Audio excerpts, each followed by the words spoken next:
Hi, and welcome back to the Anti-Alienation Project. I'm Maddie. I am a formerly alienated child, so I was alienated from my dad for 20 years. I figured everything out last year. This summer, I started the Anti-Alienation Project in order to speak out against this form of terrible child abuse and domestic violence. You may remember a few weeks ago, I made a video about a psychological study that was conducted by the University of Tasmania. The University of Tasmania in Australia is really blowing me away with their efforts in researching parental alienation. This study is called A Qualitative Exploration of Reunification Post-Alienation from the Perspective of Adult Alienated Children and Targeted Parents. It's a mouthful. In other words, it's a study that looks at what happens when adults grow up, realize what happened to them as a child and their whole life, and they decide to reunite with their targeted parent. The study looks at what that is like for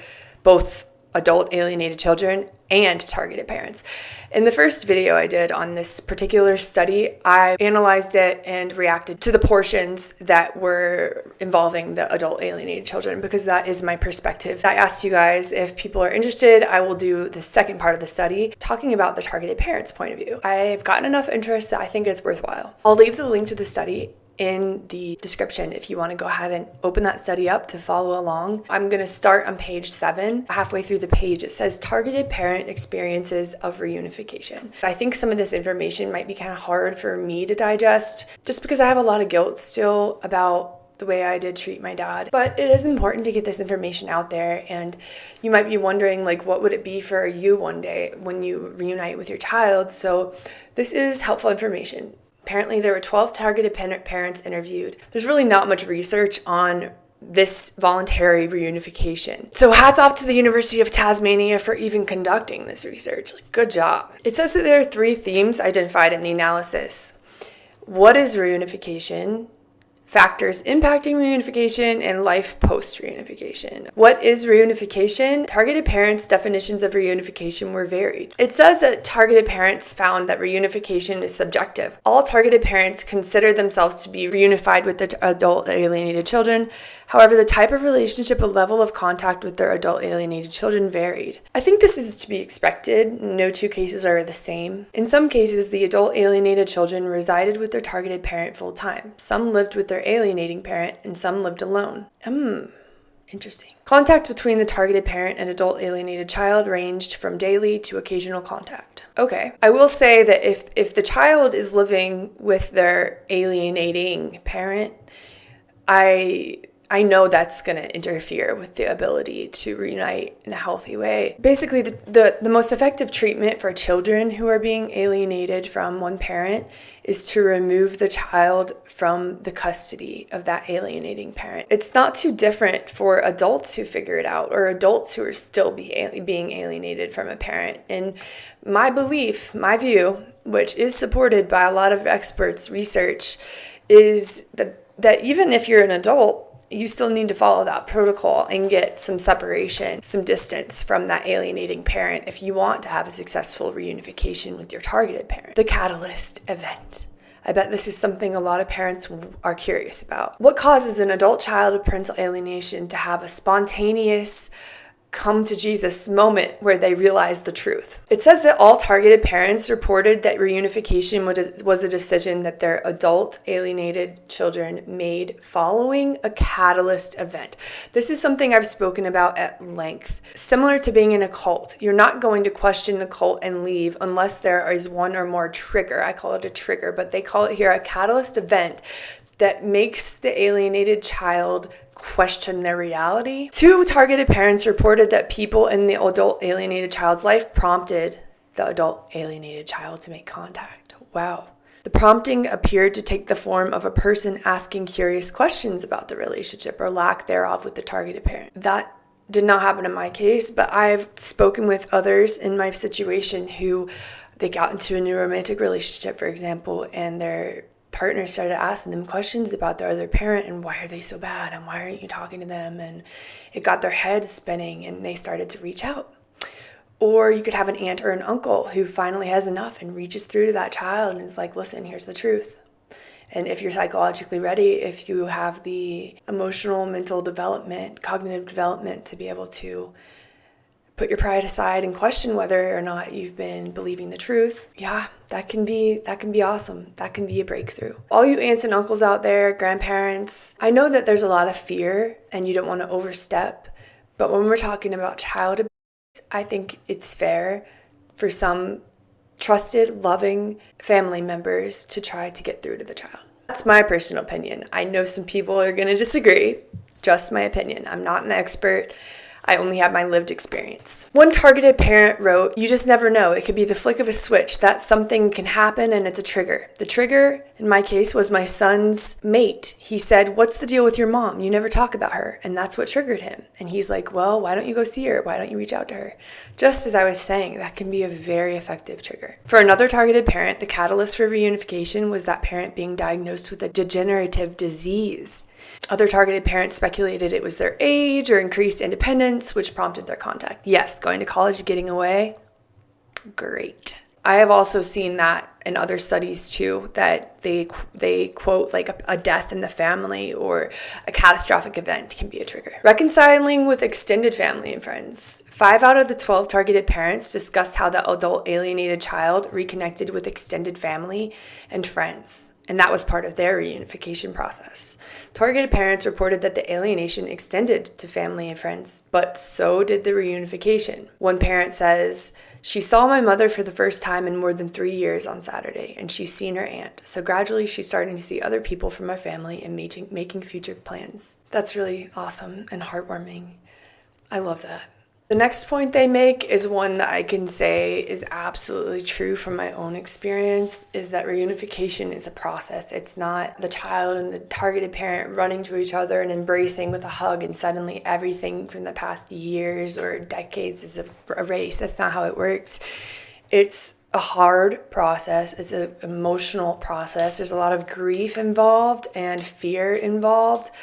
Let's see what they say. All targeted parents described spending significant time and effort trying to repair the fractured relationship with their child prior to successfully reunifying.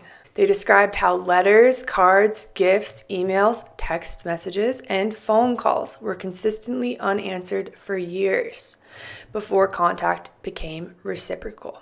One targeted parent reported driving 2 hours every Christmas, Easter, and birthday over the course of a decade to spend 5 minutes with her child and hand over gifts before driving 2 hours home.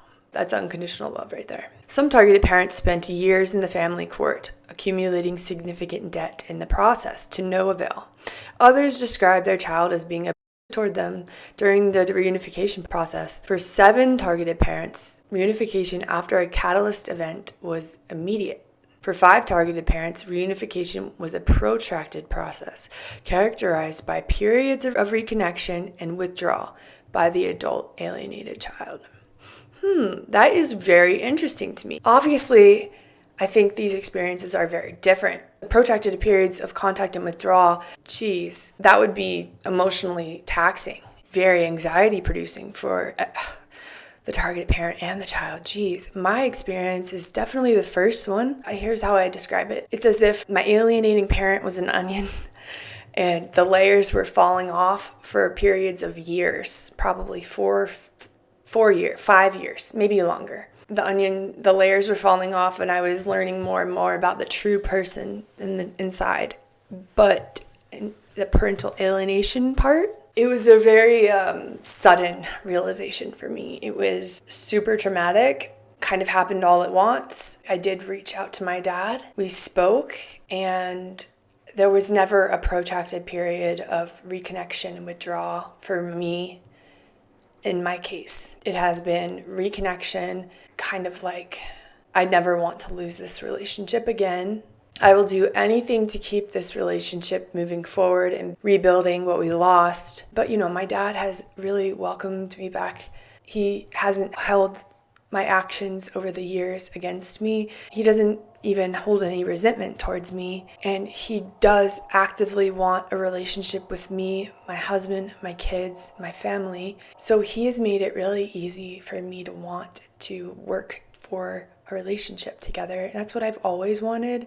I just didn't think it was possible until I discovered parental alienation. But I can imagine if I had come to my dad and I had told him everything, and if he were resentful or if he still blamed me, I could see why some kids in that situation would be like, well, this is terrible. If their parent doesn't understand that it wasn't their decision, that they were used and brainwashed. I'm just speculating here about why this might happen. One parent says, it's been a real roller coaster. She's come back and I think about 5 times and then gone again. It's been a process. It's not just suddenly, Mom, I'm sorry. I really didn't mean to. I love you. And then we're all okay. It hasn't been like that at all. It's been really like 1 step forward, 2 steps back for years. It's been a good 6 or 7 years. That's really heartbreaking. It's really heartbreaking, and I can understand too why that might happen. It's not all the targeted parent's fault. When you are brainwashed and manipulated to believe these things for so long, you end up gaslighting yourself all day long about what's true and what's not. It's hard to unlearn those beliefs, and there's so much fear of getting hurt and being abandoned, maybe abandoned again. That's why there's so much of a need for therapists who truly get it, for support groups. Some targeted parents speculated that the withdrawal occurred because they challenged their adult alienated child in some way, such as enforcing boundaries or because they would not give in to their adult alienated child's demands.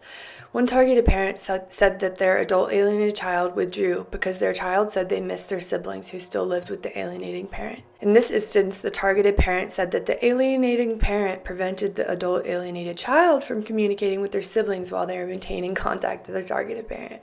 Yeah, that I can say that will happen whether or not the siblings are living with the alienating parent. If those siblings are aligned with the alienating parent, yeah. If you reconnect with your targeted parent, you run the risk of losing your sibling relationships. You really do.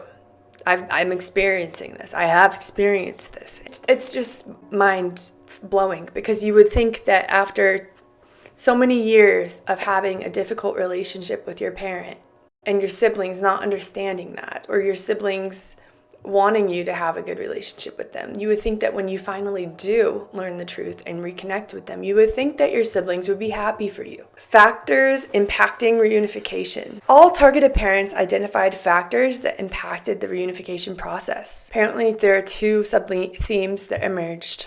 Factors that helped reunification and factors that hindered reunification. Let's get into it. 10 targeted parents said support from others helped to facilitate reunification. Others included joining a parental alienation support group, speaking to other targeted parents, seeking counseling, and receiving emotional and practical assistance from friends and family members. One parent says, the other things that really helped was seeing a family therapist who specializes in this area and going to parental alienation support groups. It makes a big difference to talk to people who have been there. It really does. It really does. The healing process can accelerate. It can accelerate forward. And to find that support, it just lifts the weight off of your shoulders just a little bit, which is really helpful. 9 targeted parents described learning about parental alienation, parental alienating behaviors, and reunification. They reported that reading about parental alienating behaviors allowed them to understand what was happening to them and why their child had rejected them. This knowledge was considered an essential part of maintaining their own mental health during the alienation and subsequent reunification process. So education. One parent says, in the early time, I had no idea about parental alienation, and so it was hell because I thought, what is going on? You start going crazy because you had this fantastic bond with your kid, and then it just explodes, and you think, this is impossible. You read up on parental alienation, and it's like a light switch, and you think, thank God there's something out there which explains this. That was a real life-saving moment for me. It's so interesting because this targeted parent describes the exact same light switch moment that I had last year from the child's point of view on the other side of the coin. So yes, just like targeted parents can learn about parental alienation and receive a lot of validation and then actually be able to get help and move forward, it's the same thing for the child. I'm so sorry, guys. I harp on this point, but I will harp on this point until I die. You can't heal from something if you don't even know what it is. You can't heal from parental alienation until you know you're going through parental alienation. That's why I think education, awareness is key. For some targeted parents, meeting other targeted parents, recently reunified targeted parents, and other adult alienated children provided them with insight into a child's perspective of parental alienation. Which is kind of what I'm doing on my channel. Some targeted parents said this insight was instrumental in shaping how they coped with alienation and managed the reunification process. Cool. 8 targeted parents said starting afresh with their adult alienated children was helpful in the reunification process. This involved maintaining a focus on the present rather than dwelling on the past. Yes. My dad's better at that than I am. Targeted parents also said rebuilding a relationship with their child at the child's pace, providing a happy and loving home environment, avoid talking about the past, and making a conscious effort to display at least neutral feelings toward the alienating parent, all helped the reunification process. They also said it was important to resist the temptation to disclose details of their experience during the alienation because this creates conflict and can result in the adult alienated child withdrawing from them. Good to know. All targeted parents noted that it was important to move on from the alienation and accept that their child may be unable to provide them with explanations for their rejection. This is a little bit of a long paragraph, but in this paragraph I think is really useful from a targeted parent what they had to say. I was over the whole thing. I wasn't angry at anybody. Reconnecting with my son was not about me. It wasn't about, getting an apology from him. It wasn't about getting any kind of validation that I wasn't such a horrible human being. It wasn't anything to do with me. It was just solely about him and the present and the future. I remember in the beginning, he used to call me by my first name, and I had a choice to make. Do I get annoyed and angry and upset because he's calling me by my first name? Or do I just let it go? I decided to let it go. He hasn't talked to me for 12 years. Now, all of a sudden, he's talking to me. That makes me so happy. It's like, am I going to get hung up over the fact that he's calling me by my first name instead of saying dad? No. I love that. I love that guy. I love whoever that parent is, because so often the focus is on the targeted parent and the focus is on the system and the focus is on experts, and it needs to be on the child. I am here from the child's point of view. They don't have a voice. Their voice has been stolen from them. I like to keep the focus on the child. It is child abuse. Children are innocent. Their brains are still actively developing. Their personalities are developing. The view of the world, their self, and other people. It's all a process. Children are naive. They are innocent. Everybody knows that we need to protect children more than anyone. So I like to keep the spotlight on the children. There are other people who keep the spotlight on the targeted parents, but I don't see as many people doing that for the children. And that's what I'm doing here. All right, this part might be a little more difficult to talk about. Factors that hindered reunification. 7 targeted parents observed that their adult alienated child's mental health, I can already tell you this is true, their mental health hindered reunification. They described their children as being emotionally dysregulated, fearful, anxious, aggressive. That's not me, but I could see other people being aggressive. Controlling or submissive. Targeted parents attributed this to unhealthy and harmful relationship adult alienated children had with their alienating parent. Ding, ding, ding, ding, ding, ding, ding. That's it. One parent said, my child would put his hands on his head and he would say, I don't know why I keep doing this. I don't know. I just get this feeling of being angry and I want to blame you. That's because you've been conditioned to do that. It makes total sense. I mean, we even have physical responses when we're with our targeted parents after being brainwashed and used as a pawn to hurt you for so long. I remember first meeting up with my dad and telling him all the things I was made to believe for so many years, and my heart was beating out of my chest. I was physically anxious, like physically uncomfortable. Please go easy on yourself, any adult alienated children out there. Go easy on yourself. 10 targeted parents described how the system, namely family law courts, was ineffective in facilitating reunification. The targeted parents blamed the family law courts for failing to intervene and allowing the alienation to progress over many years. They explained that practitioners within family law courts are inadequately educated on parental alienating behaviors, and consequently, the needs of the alienated child go unseen. I think we all can agree that this is true. One parent says, once they're over the age of 12, it's so-called children's wishes. So even though the courts knew that her father had got her to make those gross allegations, there were no consequences, and he refused to do any court-ordered family therapy. I've heard this so many times. There's court-ordered family therapy, but they refuse to do it. Custody needs to be enforced, absolutely. And I've heard, and I believe that in a lot of states, custodial interference is actually a misdemeanor. Targeted parents reported that the process of going through the family law court to reunify with their child, facing the alienating parent, and defending themselves against false allegations had significant impacts on their mental health. Surely, I mean, how could it not? One parent said that the family law court, that was a horrible, horrible, horrible experience.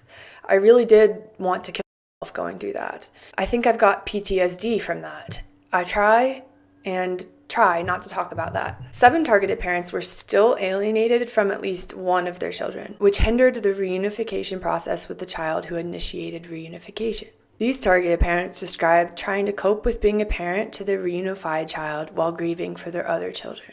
Someone said, people think that because I have one child back, that I'm lucky and that everything is great. But it's like I've got 2 children.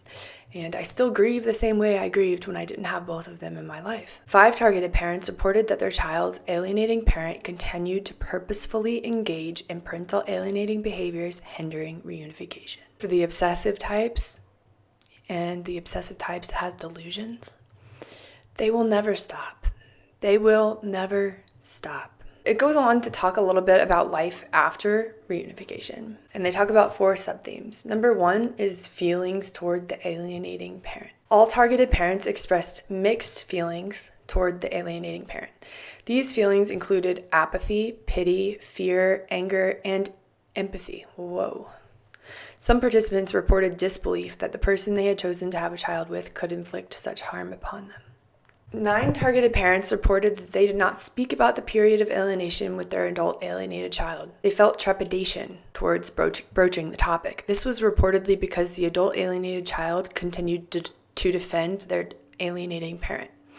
These targeted parents stated that if their adult alienating child expressed a desire to discuss the alienation, they would be willing. Cannot relate to that. Cannot at all relate to that. I think a lot of adult alienated children have a different experience than me, and they're more enmeshed with the relationship with their alienating parent, and maybe they were the favorite child. I don't know. They're just more codependent, more enmeshed with that parent. But for me, it really has not been like that at all.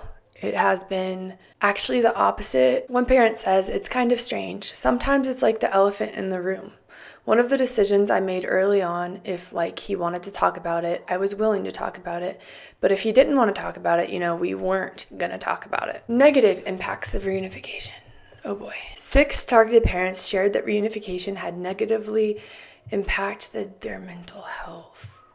For some, reunification reminded them of how much they had missed out on in their children's lives. That's sad. That's really sad.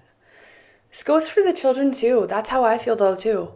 They described the physical consequences of enduring years of distress and grief associated with the parental alienation. A lot of this applies to the children's point of view too. There's been a lot of impact on me. It's been incredibly physically demanding in terms of interrupted sleep and the sort of continual emotional drain of dealing with an extremely traumatized child.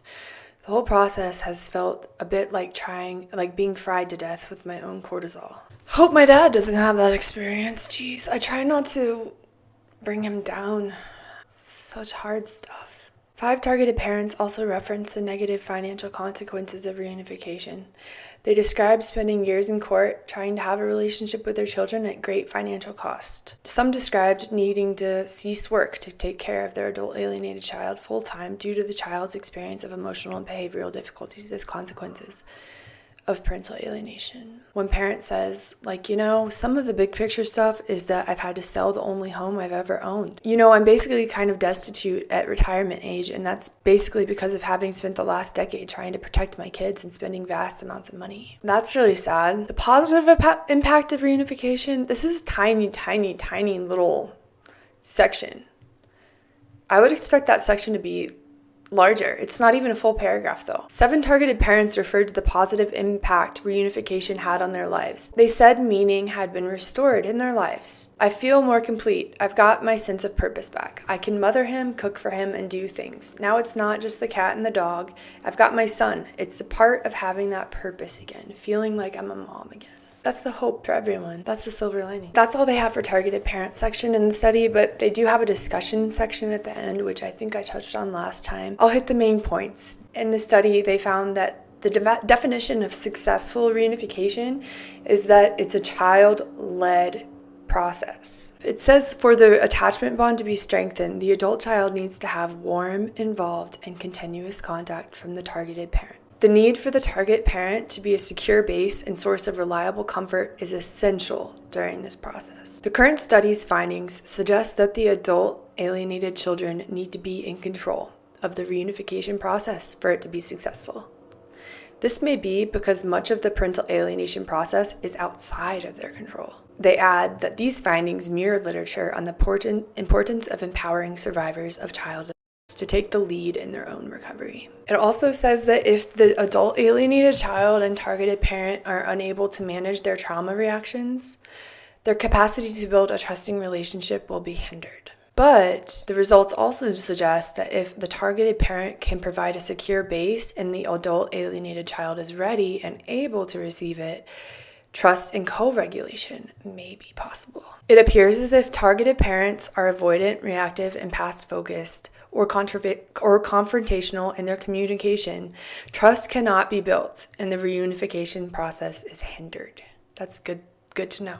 This is because adult alienated children may find conversations of this nature emotionally challenging, dysregulating, and destabilizing. This means it's important for targeted parents to resist the urge or to have or persist with confronting topics of conversations, especially when their child is already having strong emotional reactions. The study ends with a quotation. It says, "Rebuilding the parent-child relationship when the child is an adult requires commitment and patience. The process is fragile and vulnerable to breaking down. The desire of parent and child to reconcile must be strong enough to work through the powerful emotions which stand in the way, such as fear, anger, and guilt." Absolutely. I'm really glad that I did read the targeted parents portion of this study. Although it's not entirely encouraging, I think it's important to realize how difficult this is for both parties involved.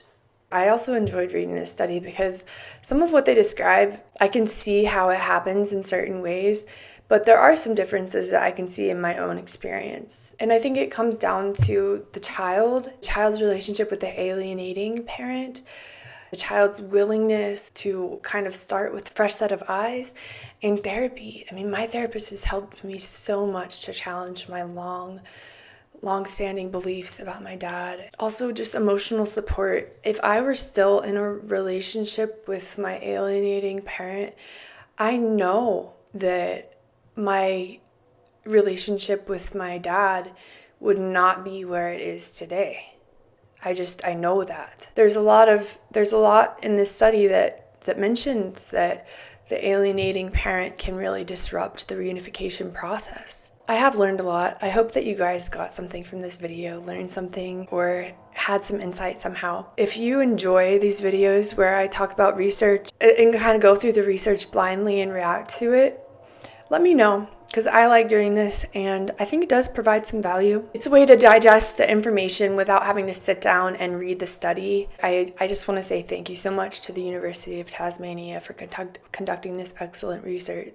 I've also been in contact with a researcher at the University of Tasmania, and they're not done. We can be expecting some new research on this voluntary reunification and adult alienated children reconnecting with the targeted parent soon.